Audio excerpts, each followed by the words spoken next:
Sa inyo at nandito po kami sa Biata, ang buo po ng Your Best Choice sa Economic District ng Maynila. Si Joey Uy po, kasama po namin ng buong lineup po ng Your Best Choice. Nandiyan po si Consial Polter Castañeda, Consial Kid Marsigan, Consial Doc Mercado, Consial Elmer Par. Ganyan din po, nandiyan din po si Consial Lou Veloso. At ang magbabalik po ng aking anak na si Consial Christian Joey Uy. Nandito po sa Biata, nagkakaroon po tayong harapan. May mga sari-sari po tayong programa, may mga feeding program tayo.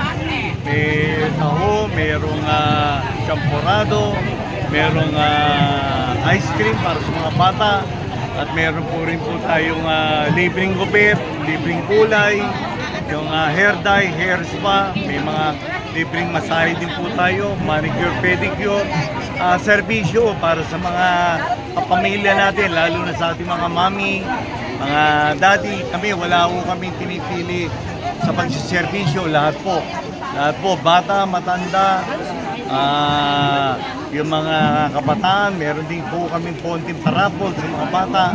At susunod siguro, i-develop pa namin, tignan pa namin kung ano pa yung pwede namin ibigay, lalong-lalo na po sa ating mga kabataan, yung mga estudyante po natin. At muli kami po yung nagpapasalamat sa mainit na pagsalubong ng mga kapamilya namin dito po sa bayan ng Pandakan, sa Biata.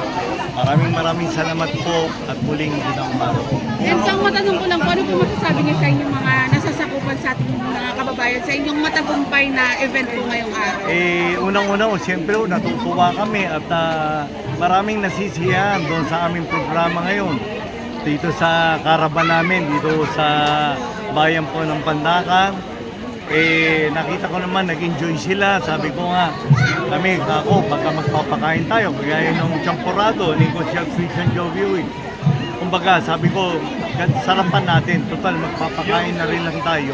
Yung talagang makukontento, hindi lang yung masabing magpakain. Talaga yung may nutrients. Sabi ko, damihan ng yung kakao, yung sabi ko, at saka may gatas, meron din tayong lugaw.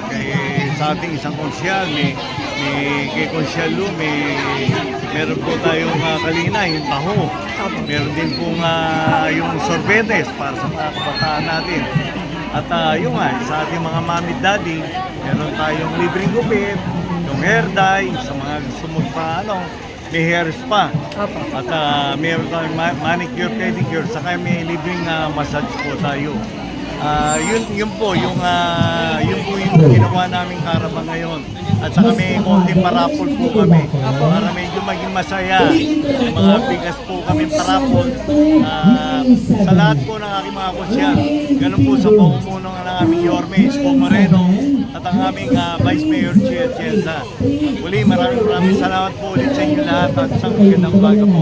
And last dito, matanong ko lang yung mga taong bayan tumisigaw po ng iba naman. Ano po masasabi niyo sa suporta po nila sa inyo? Ay, unang-una, siguro nakita naman nila dahil ang inyong lingkod po 21 years na sa pagsaservisyo at ang sabi ko nga, pwede ko mapagmalaki nila o yung pagtitiwala binigay nila sa akin.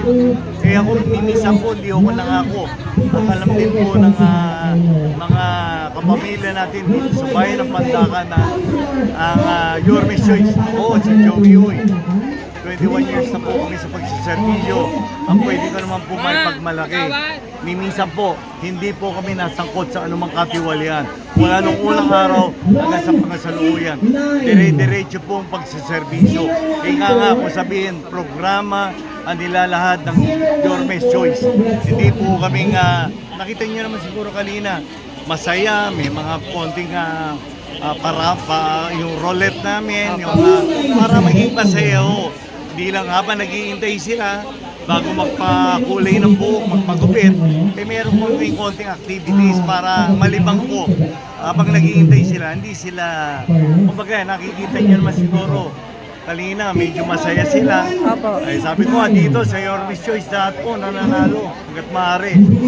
Kumbaga, nandito kami, hindi lang po para magbigay ng serbisyo Saka may konting naging kasiyahan po sila. Sa konting nilad namin serbisyo, diretso sa taong bayan. And gusto ko lang may po palang idagdag sa mga interview natin dito kanina po. Mga tao po nagpapasalamat po sa inyo. Sabi po nila kahit na mahirap po sila or kapos, nandiyan po kayo laging nakatulong po pag pupunta po sila sa opisina niyo. Gano'n naman po ako mula po nung unang araw, noong 2004. Ganyan na po yung ginagawa namin. May libreng notaryo tayo sa opisina, may libreng 10 kasal sa mga naglilibin para mapagpatibay yung samahan ng isang pamilya. Meron din tayong servisyo na libreng tuli, libreng gamot, taon-taon. Noong nakaraang taon, 3,600 ang tuli namin. At saka wala ko kami pinipiling tutulungan. Itong darating last week ko, magkakaroon kami ng daycare ang pet project ko po. Karamihan po ng programa ko para doon po sa hindi importante. Kaya nga nasabi ko sa iba, nagtatanong, ba't gano'n? Sabi ko, iba approach ko sa politika. Yung mga hindi importante yan, sinervisyo ko dahil ang kalakaran mo ngayon, dapat tante ka bago makatanggap ng serbisyo. Ang your choice ho, wala po kami pinipili ng tutulungan. Yung po talaga dapat na pagsiservisyo sa taong bayan. Nagkausap kami ni Yorme, ganyan din si Yorme. Yung mga priority ko, pareho kami. Mga estudyante at saka mami at daddy. Yun po. Tama-tama nga rin po yung slogan na serbisyo, hindi negosyo. Kasi yung meaning po niyan, yung public service po, hindi po dapat nating gawing advice. Dahil ako, sa batang science ng Pilipinas, 5 year lecturer ng Pilipinas. Dating sa pag-servisyo ng kabataan, may experience rin po ako kahit papano. Inuulit ko lang po. Ang kaiba lang po ng civic, kami, baka tumulong kami, pagtalingkod, tapos na. Sa politika, kailangan, kaya ako makikita nyo, kailan lang ako nag-Facebook. Bakit?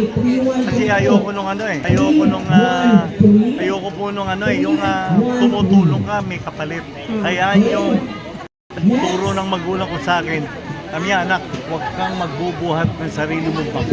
Kaya iba yung ibang tao ang magbuhat ng bangko para sa iyo. Diba tama po yun? Opo, tama. Kaya ako, ganun po. Sabi nga rin, magkatutulong ka, yung parang kamay na itinulong mo, hindi dapat makikita ng kaliwang kamay. Yun po yung nasa puso ang pagtulong. Kasi pagka sinasabi niya sa tao, pinakikita niya sa tao, pamumuliti ka po yun. Wala pong hindi po taos-pusong matulong.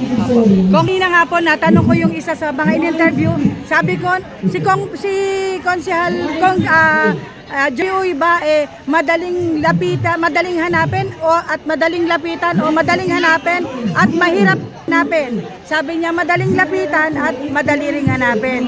So ibig pong sabihin talagang yung mga constituents nyo pinatunayan sa amin na satisfied sila doon sa serbisyong binibigay nyo sa kanila. Ako naman kaya sinasabi ko parati, yung lingkod na si Joey Uy, ni minsan po, hindi po nangako. Pero sinasabi ko po, handa po akong tumulong sa abot lang po ng aking makakaya. Dahil mahirap yung pinangako yung mga programa ko sinabi kanina, hindi ko yung pinangako no ako'y tumakbo bilang independyente. Ginawa lang po yan. Tinapatan ko ng batas at saka programa nang wala pong pinangako. Kasi mahirap po yung kami yan, sinasabi nila, nakikinig siya po sa tao Sabi nila, iba, daldal. Ako, naniniwala ako, hindi ako masyado masalita. Naniniwala ako na actions louder than words. Diba? Alam na marunong na ngayon ng tao. Diba? Kumbaga, yung binibigay na servisyo, tayo, kung papalarin po tayo, at yan, yung mga sinasabi nilang mga dole-out project ng national government, hindi po programa yan. Programa po ng national government yan. Ang programa po, yung mga scholarship. Ang scholarship po, wala unang araw ng eskwela, ng school year, until end of the school year. Pero baka binigay mo lang nakalagitnaan, hindi po scholarship program. Sabi ko, hindi lang yun. kung pwede pa natin bigyan ng mga school supplies yung ating mga estudyante, kung ano pa yung pwede rin may tulong, itulong natin sa mga senior citizen. Kung pwede tayo magbigay ng mga tawag ito, magbigay po ng mga medisina, pang maintenance. O kung ano yung, kaya nga sabi ni Jorge, nag-uusap kami, gusto niya ibalik yung mga naumpisan niya. Iisa lang po puso't damdamin namin ni Jorge pagdating po sa pagsiservice. At alam naman po yan ng mga kapamilya ko dito sa Economic Distrito ng Maynila na ako yung tumutulong po ng abot ng aking makakaya. Pero papala rin po tayo, may awa ang Panginoon. Tingin ko mas marami ako matutulungan. Alam ko lang po, gaya ng sabi ko, meron ako nakalagay na mula sa inyo, para sa inyo.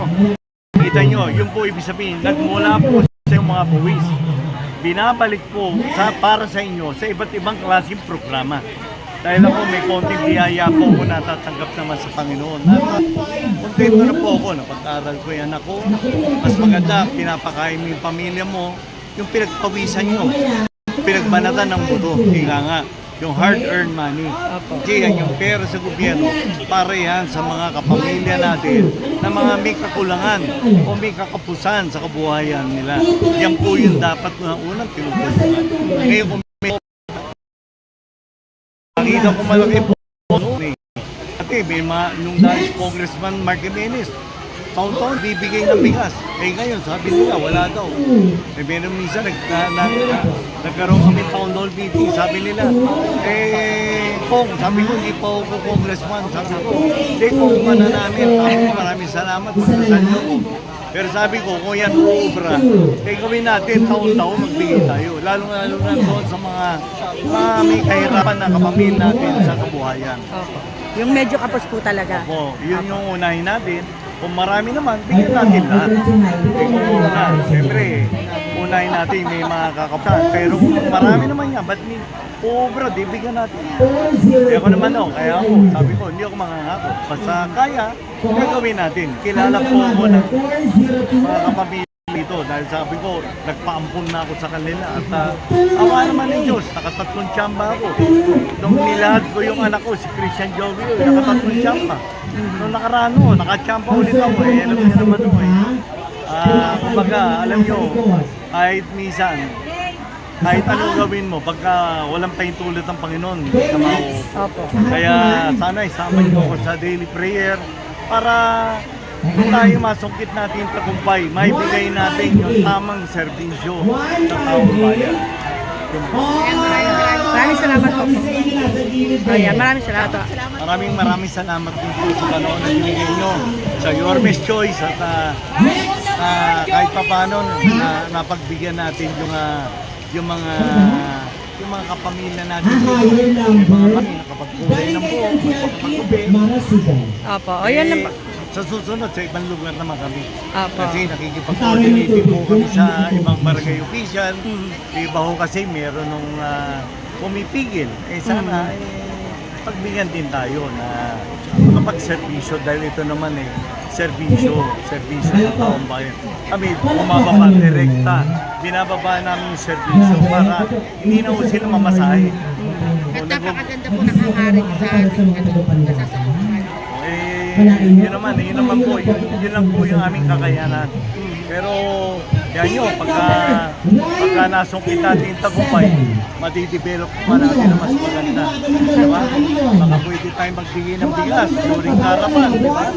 Kasi kami yan po, galing na po sa sarili naming bulsa. Yung mga pusyal po, tulong-tulong kami.